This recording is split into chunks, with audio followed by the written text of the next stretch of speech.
Hi, welcome back to my YouTube channel. Ako po si Sharon.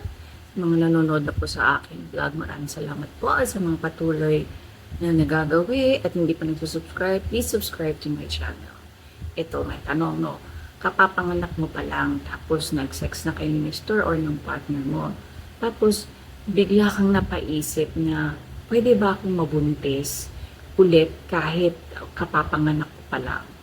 Kung iyan din ang tanong mo, huwag kang mag-alala dahil maraming nanay ang nililito sa usapan ito o usaping ito.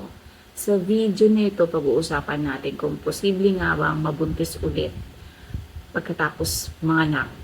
Kailan bumabalik yung fertility ng isang babae at ano ang dapat mong malaman para makapag-desisyon ka ng tama para sa kalusugan mo at sa pamilya mo na rin. Kaya samahan mo ako hanggang dulo. Isa sa pinakakaraniwang maling akala ng mga nanay na bagong panganak ay hindi ako mabubuntis kasi kapapanganak ko pa lang. Marami rin nang naniniwala kapag wala pa silang regla pagkatapos manganak, imposible pang mabuntis. Pero ang totoo dyan, hindi yan tama. Yung katawan ng mga babae kasi is magkakaiba. May mga nanay na matagal bago bumalik yung ovulation, yung naglalabas ng itlog. Tapos meron din naman na iba na mas maaga nilalabasan ng itlog. Kaya tandaan mo na yung ovulation kasi, yung paglabas ng itlog ng babae ay nangyayari bago dumating yung regla. So kung ovulated ka na or fertile ka na at nakipag-sex ka, pwedeng mabuo ulit yung itlog. Di ba ganon? So, kapag nangyari yun, dapat may protection ka. Wala naman kasing eksaktong petsa kung kailan ka ulit mabubuntis, diba? Kasi iba-iba nga ang katawan ng mga babae. Pero may mga factors kasi nga, kunyari bagong panganak, kaya hindi agad sila nabubuntis. Katulad ng ang nagpa-breastfeed sila full time, as in walang formula. Madalas magpa-dede, tapos yung hormone ng katawan, and then yung overall na health mo, di ba? Kunyari, sobrang stress ka na. So, usually, hindi talaga dinadat o hindi talaga nire-regla agad yung mga babae pag ganun. Pero yung mga ibang nanay na sobrang nagpapadede ng tuloy-tuloy, hindi rin guaranteed yun. Kasi pag medyo matanda na or mga 6 months na yung baby, dyan pwede nang bumaba yung supply ng gatas. At pag ganun bumaba yung supply ng gatas, may chance na mag-ovulate ka na ulit. Babalik na ulit yung regla mo. Pero, kaya sinabi ko, depende nga yun. Iba-iba talaga ang katawan ng mga babae. Yung tanong naman na, kailan pwedeng makipag-sex after manganak? Usually, ang recommended ng doctor is 6 weeks. So, 1.5 months bago ka makipag-sex ulit or makipag-talik sa partner mo or sa asawa mo.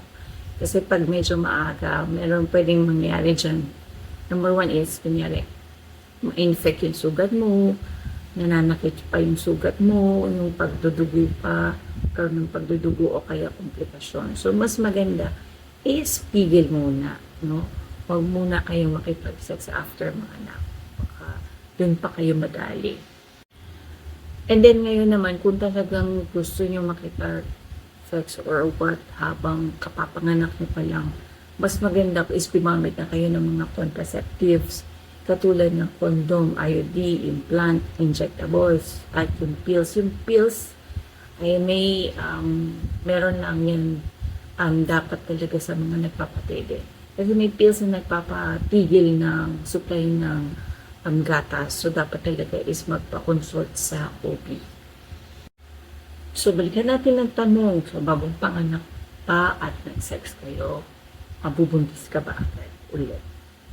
Ang sagot po dyan is, oo, posible. Hindi ito nangyayari sa lahat ng mga babae. Pero, merong sapat na maging posible talaga. So, dapat ito yung tatandaan nyo kahit wala ka pang regla, maaaring bumalik na ang ovulation mo. Tapos ang pagbe-breastfeeding, kahit full-time ka man yan, nakatulong talaga yun para hindi ka mabuntis.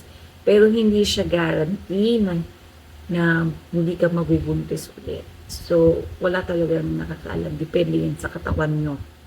Tapos, ang pinakamaganda dyan is magpa-consult kayo sa doktor, sa OB, kung hindi talaga mapigilan na makipag-sex, kasi syempre naman, normal naman yan sa mag-asawa or sa mga partner, kailangan gumamit kayo ng protection or mga yung mga pills, condom, something like that. At yun nga, bumunta sa doktor at mag-family planning. Yun ang pinaka-importante sa lahat. Yun naman po ang topic natin today. Kung may natutunan kayo kahit konti sa video ito, huwag pong kalimutang i-like, share, at subscribe sa aking channel. At kita-kits tayo sa susunod na video. Maraming salamat. Bye!